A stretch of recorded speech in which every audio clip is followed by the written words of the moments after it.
Indiana Fever offseason outlook. Where does Caitlin Clark's team go after injury-riddled, resilient season? The Indiana Fever won their first playoff series since 2015 this season, and were 5 minutes away from making it back to the WNBA Finals for the first time since that same year, but fell in overtime in Game 5 of the semifinals to the Las Vegas Aces. Add in their first-ever Commissioner's Cup title, and that was the type of campaign everyone in Indianapolis was expecting back in May. The route there was anything but. The Fever's issues started during the preseason, when Caitlin Clark missed a game due to left quad tightness, and never subsided. Clark was limited to 13 games due to an array of lower body injuries: left quad, left groin, right groin, and left ankle. She never played more than 5 consecutive games, and didn't play after July 15. When she was on the floor, she rarely looked like her usual self. Clark was one of 5 players who suffered season-ending injuries, along with Chloe Bibby, left knee, Sydney Colson, torn ACL, Sophie Cunningham, torn MCL, and Ari McDonald, broken foot.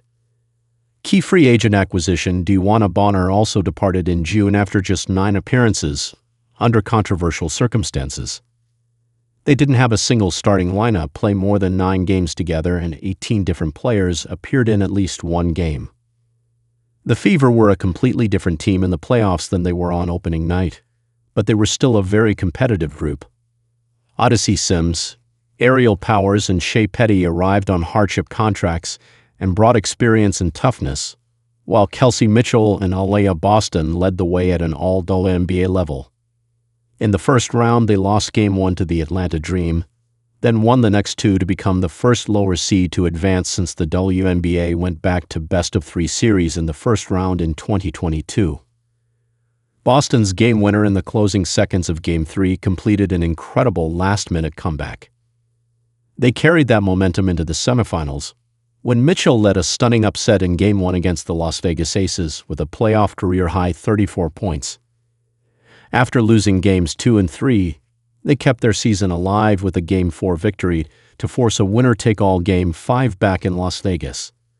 No one gave them any chance, especially after Mitchell left with rhabdomyolysis in the third quarter, but they somehow managed to force overtime.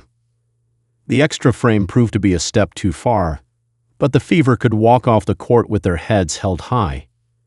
The season revealed the kind of character we had: the toughness, the relentless spirit, the flexibility, the versatility, the coachability, said Coach Stephanie White, after her first season back with the organization.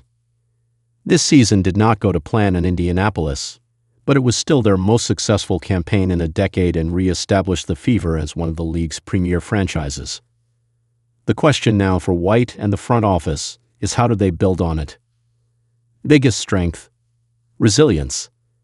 Despite all of their injuries, the Fever did a lot of things well on the court this season, particularly on the offensive end. They were third in offensive rating, 106.2, second in points in the paint per game, 40.3, and fourth in three-point percentage, 34.6%. This team's biggest strength, however, was its resilience. Time and again they faced setbacks, and no one would have blamed them if they had packed it in the second half of the season. Instead, they kept on fighting and not only made the playoffs, but won 3 consecutive elimination games to get to Game 5 of the semis. Biggest weakness: health. The Fever just could not stay healthy. Bibby, Clark, Colson, Cunningham, and McDonald all went down with season-ending injuries, and come playoff time there were more issues. Damaris Stantis ended up missing the entire postseason due to a concussion, while Mitchell had to be helped off the floor in the third quarter of Game 5.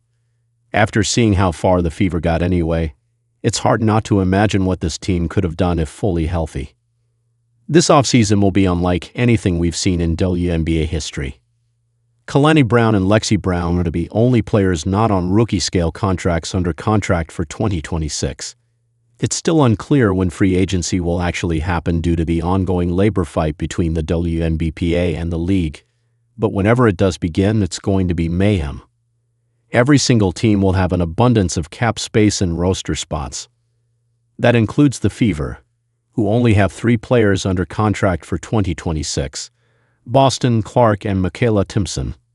Boston is the only one owed guaranteed money, but Clark will obviously be on the team, and Timpson should be as well after showing some flashes during her rookie campaign. Mitchell is an unrestricted free agent for the second year in a row, and once again, Fever General Manager Amber Cox made it clear that the team will do everything in its power to bring her back. I'm going to sound like a broken record from last year. The priority will be Kelsey Mitchell, and making sure she remains in a Fever jersey, Cox said during her exit interview. Mitchell, for her part, did not make any promises, but did praise the city and the organization. I will say it's going to be a lot to talk about because I have so much love and so much aspiration for this place, Mitchell said. When the time is right, the great conversations will be had, but Indy is like my second family. Everything I've been through the last 8 years, I don't think there was any other place that was greater for me. The Fever's offseason plans hinge on Mitchell's decision.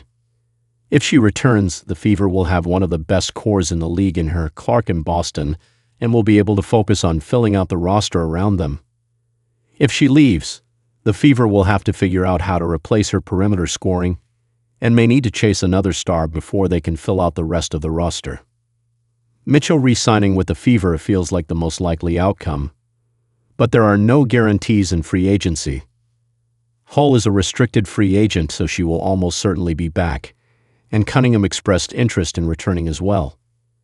As for the rest of the Fever's free agents, the future is not so clear. Will the Fever attempt to bring back much of the same group and bank on continuity and better health? Or will they look to upgrade some spots? And what about the mid-season arrivals? There isn't room for all of them, and some, such as McDonald and Sims, may have played themselves into bigger roles elsewhere. Until the new CBA is in place and we know the rules for free agency, as well as key numbers such as the 2026 salary cap and the new maximum, minimum, and rookie salaries, it's too difficult to predict exactly what the Fever will do. But with the infrastructure they've built, they should be a primary free agent destination. Clark and Boston are 2 of the best young players in the league. White isn't a late coach. They have a rabid fan base, and ownership has shown a real commitment to the team. Notably, a $78 million training facility will open ahead of the 2027 season.